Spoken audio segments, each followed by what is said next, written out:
Assalamualaikum warahmatullahi wabarakatuh. Selamat pagi rekan-rekan semua. Selamat datang dalam talk show singkat ASN menuju Smart Governance, Inspirasi dan Evaluasi. Izin memperkenalkan diri, saya Salsa yang akan memandu talk show kali ini. Hari ini kita akan membahas mengenai dua sisi pengelolaan ASN dari kisah inspiratif dan pelajaran dari kasus nyata. Nah, untuk membahas ini lebih dalam, telah hadir bersama kita empat narasumber yang luar biasa. Narasumber pertama ada Mas Krisna dari Balmon Jogja. Halo Mas. Ya Mbak, Selanjutnya ada Mas Renaldi dari Balmon Tangerang. iya Mbak Salsa. Selanjutnya ada Mbak Wiwin dari Balmon Aceh. Iya, Mbak Salsa. Dan terakhir ada Mbak Irin dari Balmon Samarinda. Iya, Mbak Salsa. Selamat datang Bapak, Ibu, narasumber. Terima kasih telah meluangkan waktunya untuk berbagi pada hari ini.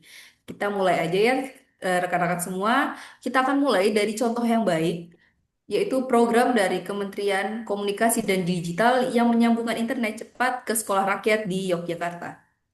Menteri Komunikasi dan Digital Mutia Hafid bergerak cepat menindaklanjuti program prioritas Presiden Prabowo Subianto dengan menyerahkan langsung bantuan layanan internet cepat bagi dua sekolah rakyat di daerah istimewa Yogyakarta. Baik, kita telah menyaksikan bagaimana upaya kolaboratif antara pemerintah pusat dan daerah yang dapat berhasil meningkatkan layanan pendidikan berbasis digital.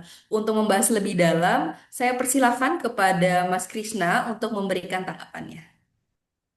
Baik Mbak Salsa, terima kasih atas waktunya. Kalau kita lihat dari tayangan tadi, kita bisa melihat dan belajar ya bahwa pengelolaan ASN yang baik benar-benar mampu mendorong terciptanya smart governance. Teknologi yang dimanfaatkan dengan tepat dapat menjadi alat yang sangat efektif untuk meningkatkan kualitas layanan publik.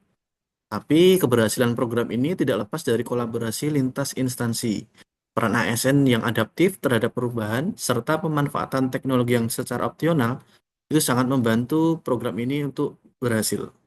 Yang tak kalah penting juga, respon cepat ASN di lapangan dalam menjawab kebutuhan akan akses pendidikan digital juga menjadi faktor kunci keberhasilan program ini. Begitu mungkin Mbak Salsa kalau dari saya.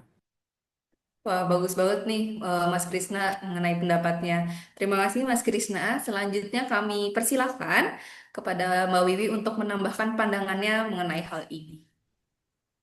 Terima kasih Mbak Salsa untuk kesempatannya. Memang kalau kita melihat dari upaya pemerintah dalam mendorong smart governance seperti yang kita saksikan dalam video tadi, praktik ini sebenarnya tuh bisa diadaptasi oleh unit lain dengan catatan perlunya dokumentasi SOP, pelatihan internal, dan dukungan budaya serta dukungan budaya kerja yang kolaboratif. ASN di daerah lain juga bisa mengadopsinya dengan pendekatan yang disesuaikan dengan konteksnya, namun tetap berbasis nilai berakhlak. Dan kita juga perlu sama-sama mendorong ASN yang lincah dan melek digital agar transformasi ini bisa merata. Begitu Mbak Salsa.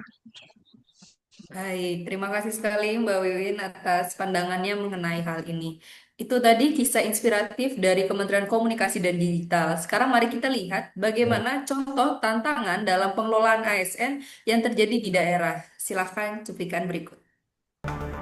Bupati Sumba Barat Daya Ratu Ngadu Bonugula terlibat adu mulut dengan seorang pegawai kantor Dinas Pendidikan, Pemuda dan Olahraga pada Selasa siang. Videonya pun menjadi sorotan publik.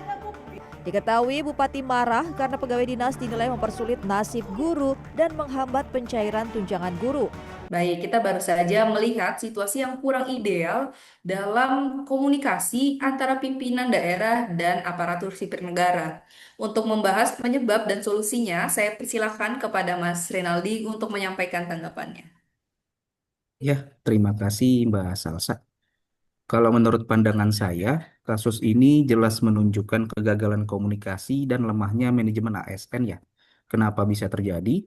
Penyebabnya antara lain kurangnya koordinasi internal, tidak adanya ruang dialog, dan juga sikap emosional dari pimpinannya.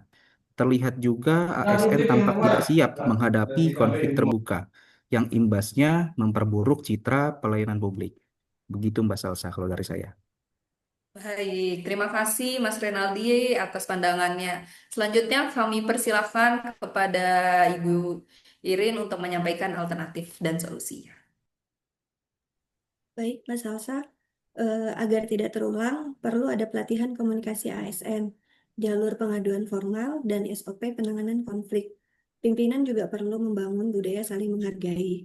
Alternatifnya, semua isu sensitif seperti tunjangan guru sebaiknya dibahas tertutup melalui forum resmi, bukan di ruang publik. Begitu Mbak Salsa dari saya. Wah, luar biasa banget ya teman-teman mengenai pandangan dari dua hal yang bertolak belakang di video yang telah kita cuplikan tadi. Dari dua sisi tadi kita belajar bahwa keberhasilan pengelolaan ASN membutuhkan kolaborasi, digitalisasi, dan komunikasi yang sehat. Mari kita jadikan inspirasi baik sebagai teladan dan kejadian buruk sebagai pelajaran. Sebagai ASN muda, kita punya tanggung jawab untuk membangun tata kelola yang cerdas, profesional, dan berintegritas. Terima kasih, mohon maaf jika ada salah kata. Wabillahi taufiq walhidayah. Wassalamualaikum warahmatullahi wabarakatuh.